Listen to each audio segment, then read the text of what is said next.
Hey, everybody. Super exciting, intriguing guest today from NVIDIA. Shymala, how are you? I'm doing good, Evan. How are you doing? I'm really well. I'm really excited for this chat. I'm intrigued by you and the work you do at NVIDIA and your background. So thanks so much for joining. And maybe you could introduce yourself to the folks and your current work. I'm Shyamala Prayaga. I am the product manager at NVIDIA focusing on deep learning. Most of my work is around uh, the models and showcasing our best models and building the deep learning capabilities. In addition to that, I do a lot more things I at NVIDIA, noticed. and at NVIDIA and outside of NVIDIA, I'm also the founder of the Digital Assistant Academy, where we focus on training and certifying people, especially in conversation design. And especially thanks to generative AI, a lot has changed. And now there's more need to do voice interaction, conversation design the right way. So that's what I do. And I'm also the host of the podcast, The Future is Spoken, where it's an educational podcast. We try to bring people and talk about all things conversation and Gen AI. So that's a pretty, brief background about myself. Fantastic. Well, we're going to dive right in. And you have 20 years of experience in UX design and software conversational AI. So you've seen the landscape evolve quite a bit. What have been the big sea change or milestones, in your opinion, over that career? I mean, I come from the stage, I would say, where AI was not this prominent. Even having the system to pronounce a word or recognize a word was so difficult and different, to the point where we are Mm. having conversation is very interesting. But what is interesting is a few years back when Alexa was launched, it was very much like stitched together in the way that I had to give specific intents, I had to give specific entities and then define the conversation. Even the responses were tailored in that manner, where if the bot said this, the user will say that. So we used to design these VUIs to map to the conversation how we imagined a user would interact with the bot. To the point, fast forward like 10 years, we are at the stage where we don't have to wire that all together, and it's seamless. You can use generative AI to not only do this, but you can also use LangChain and capabilities like those to chain together all these different AI models to build any kind of use cases. Has been a huge and tremendous breakthrough, I would say. Breakthrough indeed, and a lot of that being powered by NVIDIA hardware. But of course, you're on the software design side. Um, so how are you reimagining human computer interactions? Is it primarily about leveraging LLMs or other technologies you have your eyes on? I think I would say like human computer interaction is changing in so many different ways. LLM is just one of Mm. the means. LLM is definitely, the most favorite baby at the moment. But I don't think that is going to be the only one. LLM has huge potential for sure. And that is why it is gaining so much momentum, because the use cases are everyday use cases, talking to a bot, generating, an image or these kind of different things, right? But in my mind, it goes way beyond that. Like researchers are working on breakthroughs in medicine. So LLMs are not only being used for text, it is also being used for genome. For example, genome scheme language model. Those kind of models are coming where you are able to predict the next generation or next variant of any disease which might come, right? Language models are also being used for that. At the same time, language model is also being used for like weather and those kind of things, so for the climate or environment as well. So I definitely feel like there's a lot bigger use case than LLM, in the sense that we are able to not only generate, but we are able to detect a lot of things before even it exists based on all the data which we have. So I'm really excited about the future, because I definitely feel these things will come together to create a much powerful AI solutions, which can solve real world complex problems. Yeah, solving problems. I love the practical utility in all of this. And through in your work, you've actually recently been recognized as one of the top 40 AI influencers, and one of the top women in tech advancing AI. So that must have been nice to receive. It's always good to get those kind of accolades. What do you think? What sort of projects or initiatives get you most excited when it comes to the work you're doing and the recognition you're getting? Are there particular domains or initiatives that really wake you up out of bed every day? Absolutely. I come from a human centered design background. User Mm, experience was something I cared about. And my journey started when I first time went to the ATM machine to withdraw money. That experience for me was so intimidating. Like the machine eating my card, and I was like traumatized. I was like, will I get my card back? More than the worry of the money coming, I was worried about my card getting stuck there. That's how I started my journey with UX. And I was like, I need to figure out how we can make the experience easy for users. And since then, I've been a strong evangelist for user experience, human centered design, to the point now when I see AI and I see huge gap in terms of how people think about AI. There's a lot of fear, there's a lot of inhibition. AI is going to take over my job, or a lot of concerns over privacy and things like that. My main focus and the thing which always keeps me excited is how we can humanize AI. That mm, is very important for me. And when I talk about humanizing AI, it's all about humanizing the technology the right way, and we are towards that path, not 100%, but we are moving towards the right direction. How do we humanize accessibility in AI?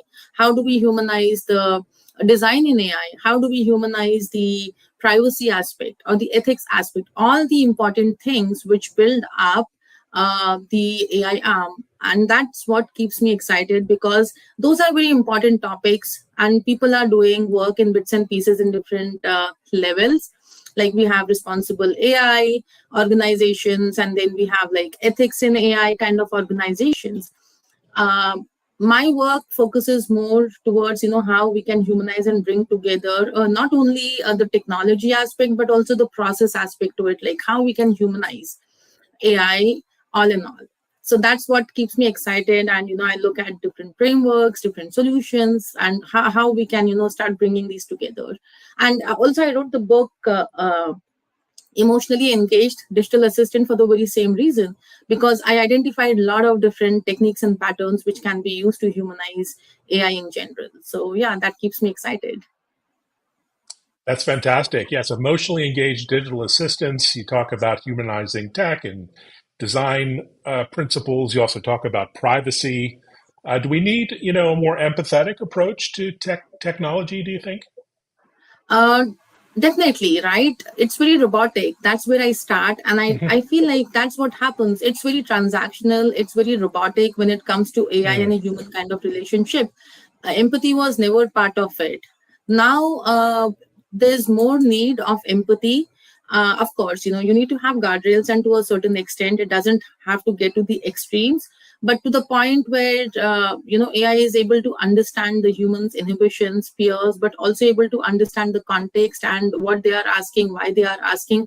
All of those things are very important.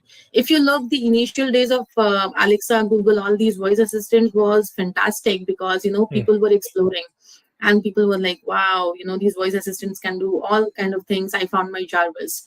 But what happened few years later? Why we are not talking as much about these devices anymore?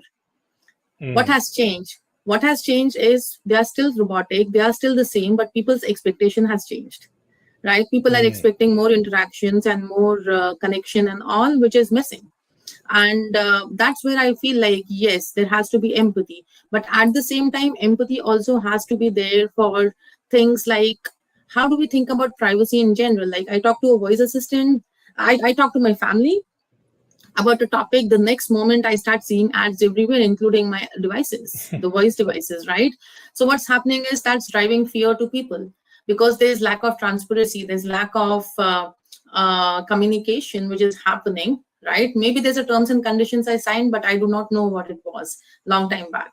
So there's a lot of things which are driving these kind of gaps, and empathy is one such thing. Like if we put ourselves in user shoe and start designing from that standpoint, we'll be able to solve a lot of the problems which we are right now getting into.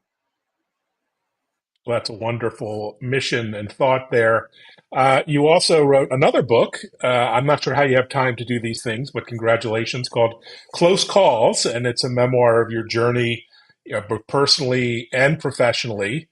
And you seem very young to have memoirs, but congratulations on writing those. What experiences really shaped your work, and maybe give us some highlights of why you chose to write a book at this point. Yeah, thank you so much. First of all, I would say like writing a book was my childhood dream. So even as a Mm, child, a lot of, I don't know, part of it is because maybe I come from a spiritual background where I was taught like God is there, God takes care of everything. So even as a child, I still remember like when I was 2 years old, my mom used to take me to these spiritual retreats and all. I did not even understand at that age like what's happening, but my mom used to take me to these places where a lot of special things used to happen, like moral stories about good things and how all those kind of things were there. Part of that was gratitude. Part of that was reflecting on all the good things. I still remember when I used to wake up in the morning, the first thing I used to do is I used to ask for forgiveness to Mother Earth, and I used to like, sorry, I'll be doing a lot of things today, all my weight would be on you, so thank you for all that you do for me. So that's how I was taught even as a kid, right from the beginning. So gratitude and those teachings were there with me. But what started to happen early on as a child was I started seeing so many miracles in my life. Like I almost saw my mom dying in mm, front of me, and then mm. like coming back twice. Wow. Not only that, but also I had like very close calls in my life, like almost death situations, like big accidents, or almost losing my vision to cancer, and all these different kind of things which has happened in my life, to the point that I also had a lot of strangers who has helped me out of nowhere. And I felt like when I was in stranded situations, someone came and someone helped me, and it was like God sent for me. To the point Mm, where I was attempt kidnapped when I was in fifth grade. I had so many different things, and every time I came back from that, safe and sound. So literally, I had so many close calls with mm, myself and my family that inspired me to write the book. The biggest challenge was like when I was going through some of these, especially after cancer. Of course, cancer, is the most difficult thing for mm, anyone that traumatizes you, but also, the emotional state. That's when, I started, uh, I became atheist. And I was like, who God, what God, why is he giving me all these trouble mm, and all those kind of things. And at that point, someone reminded me this could have gone worse for you, and your cancer was detected in early stages. So mm. there's angels watching over you. And that brought back all the childhood memory, all the good things which has happened, and all my learnings, like what I was and who I used to be as a kid. And I was like, gratitude and all the things I used to do, I was like, I need to bring it back, not only for myself but also bringing it as an inspiration for others, so they can also learn from these. And if someone is going through those experiences, maybe I can become a point to help them. So that's how it all started for me. Wow, what a story. Well, congratulations on the book and all the lessons you're sharing. I'll definitely have a look. And you grew up in India, and then along the way, you applied for and received something called an EB-1, which is an Einstein visa. I didn't know that existed until now, but really a testament to your extraordinary contributions in AI. So congratulations to that. And how's it going? Are you happy with that major life transition and moving to the States? Yeah, definitely. Actually, Okay. interesting enough, I moved almost a decade back, like 10 years back. But then I did not know about this visa at all. Mm, Someone told me this year, like with your profile and all the things you are doing. So EB1 is a very difficult visa, the green card to come actually, because it is you should have a president award equivalent or a Nobel award equivalent in order to qualify for EB1. So it's not very easy Wow. for anyone to get, first of all. But someone told me, like, do you know you can qualify for EB1 given all the things you are doing, your thought leadership in the industry, your publications. I've been part of standards. I wrote a lot of books. I've been part of a lot of frameworks and things in the industry, which has helped. And also the kind of patents I have, those. So someone told me, like, with all the awards and all the publications, patents, and all the things you have, you can qualify for EB1. So I was like, let's try it out. And then I applied, I filled up all the information and all the documents. And to my surprise, when I got the approval, I was like, wow. So I did qualify. I wasn't aware of it until someone told me. Otherwise, I should have got it long time back.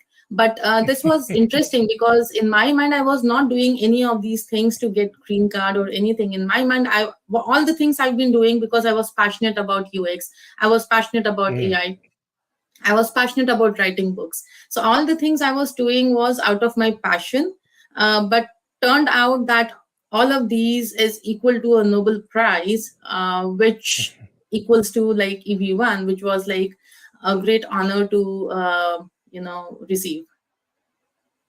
That's extraordinary. And maybe they should rename it "Setting the Bar to Einstein" is a little high. That's a little intimidating. So maybe they should have a more realistic name. Yeah. But you're also a woman in a space that has very few women leaders in AI in this emerging area in particular. What advice do you have to other women who might be looking to get into tech or AI at the academic level or beyond? And what advice do you have for those folks? Yeah, I mean, I would say, like, first of all, never stop learning, right? And never stop Mm, believing in yourself, because only when you believe, you can do it. I come from a very small town in India where there were hardly any role models for me who actually mm, were doing great stuff. Most of my environment was, people who did not have like huge goals. Their goal was getting married, having kids, that's it. mm. But my vision was very different. As a child also, I was very clear what I wanted to do, and that came from my journey came from a very unique standpoint. Like, all the different, I come from a very lower middle class family. So when I went through all the experiences, all the things, whatever has happened in my life drove me to, like, I have to do and achieve something. So what I would suggest, it should not always be based on your life journey or life experience.